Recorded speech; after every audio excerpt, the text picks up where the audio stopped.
رسول الله مبارک دعوت کون کې مو، رسول الله مبارک جهاد کون کې مو، رسول الله مبارک خلیفۃ المسلمین مو. خلافت کړي چې په څومره ځمکه خلافت کړي 3 پاکستان ته جوړیږي څه کم یا څه د بره. د هغه نه وروسته دا خلافت چا واخیسته؟ داسې ډېر ځای کې رسول الله مبارک اشارې ورکړي دي. رسول الله مبارک نه وروسته چې خلیفه رالی د دې مسلمانانو ګورې دا دې ځینه معلومیږي د آیات ساتئ چې خلیفه ډېر ضروري وي. ښه د هر څیز نه مخکې خلیفه پکار دی. خلیفه چې نو معاشره نه ټیک کېږي.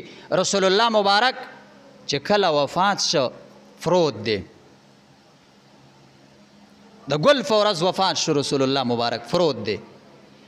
تر څو چې خلیفه نه دی ټاکل شوی رسول الله مبارک نه دی دفن شوی. دا ولې خلیفه کې څه چل وي؟ خلیفه کار ټیک کوي، دا د دنیا نظام ټیک کوي، دا د مسلمانانو رهنمایي کوي. چې کله ابوبکر صدیق خلیفه شو نو چا ویل رسول الله مبارک ته به غسل څوک ورکوي؟ که چې خلیفه نه وی خو جنګ جوړېده که نه؟ صحابو خپل منځ کې به اختلافات راغلی وي، چا به ویل دا یې ورکوي، چا ویل دا. نه رسول الله مبارک ابوبکر صدیق وفرمایل رسول الله مبارک له به غسل د ده د خاندان خلک ورکوي. عبدالله ابن عباس، فضل ابن عباس، حضرت علی رضی الله عنه او یو څو نور غلامانو دی ورته غسل ورک. رسته به خبره راله ګوره خلیفه موجودو که نه ځکه ډایرکټ به فیصله کوله. رسته ویل دا کوم ځای کې دفن کو؟ چا ویل جنت معلا ته ویسي، هلته خاندان دی مکې ته ویسي. ابوبکر صدیق خلیفه دی. مشوره راله ابوبکر صدیق ویل نه ما د الله د پیغمبر نه اورېدلی دي کوم ځای کې چې نبي وفات شي پیغمبر وفات شي هلته به دفن کیږي، هغه ځای کې به دفن کیږي. بس صحابو اعتراض نه کوو ځکه خلیفه دی او د خلیفه خبره څوک نه ارتئ. بس ډایرکټ په دې باندې مشوره وشوه. وروسته خبره د جنازې راله. رسول الله مبارک جنازه زموږ د جنازې نه جدا وه. ابیل قولونه دې څوک وایي چې صحابو به پې درود ویو. د جنازې خبره چې راله نو ابوبکر صدیق ویل هر سړی دې پې جنازه کوي ځان له ځان له.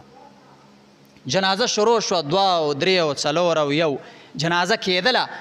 ابوبکر صدیق به تپوس کو خلک ختم شو ځکه خلیفه و که نه چې کله خلیفه جنازه وکړي د هغې نه وروسته به اختیارات نشته چې وروسته خلک جنازه وکړي. تپوس به ابوبکر کو څومره خلکو جنازه وکړه حتی تر دې چې د رسول الله مبارک خاندان هم ختم شو، ماشومان هم ختم شو. تپوس یې وکړل نور څوک نشته و خلیفۃ المسلمین دې ټیم کې سیدنا ابوبکر صدیق رضی الله عنه هغه رالی او جنازې پې وکړله. خبره نو معلومه دا شوه چې خلیفه دومره ضروري دی. د دې ټول سیسټم نه مخکې هغوی د خلیفه غم کو. نو خلیفه اهم څیز دی. خلیفه دا چې راځي نو دکې به دقه یو څو شرطونه وي، بنیادي اصول د خلیفه هم دقه دي. یره به د الله نه پکې عادل به انصاف کوونکی به دا د خلیفه اصول دي. د هغه نه وروسته ابوبکر صدیق خلیفه داسې خلافت یې کړی دی، داسې خلافت چې مور راوړی به تر قیامته پورې د ابوبکر صدیق په شانتې خلافت ونه کړي. داسې خلافت یې کړی.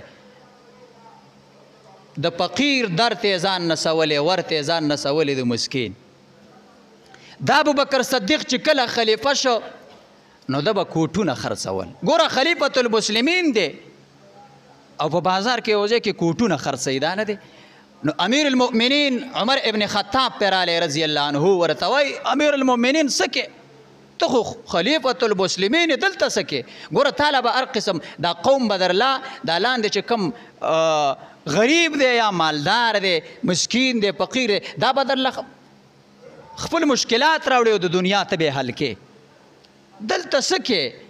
صاحب نو وایي ګوره چې خلیفۃ المسلمین شوم نو څه چل وشو؟ ولې زه بچو له به رزق نه ګټمه؟ داسې خلیفه پکار دی، داسې خلیفه مونږ ته پکار دی. ویل بچو له به رزق نه ګټم؟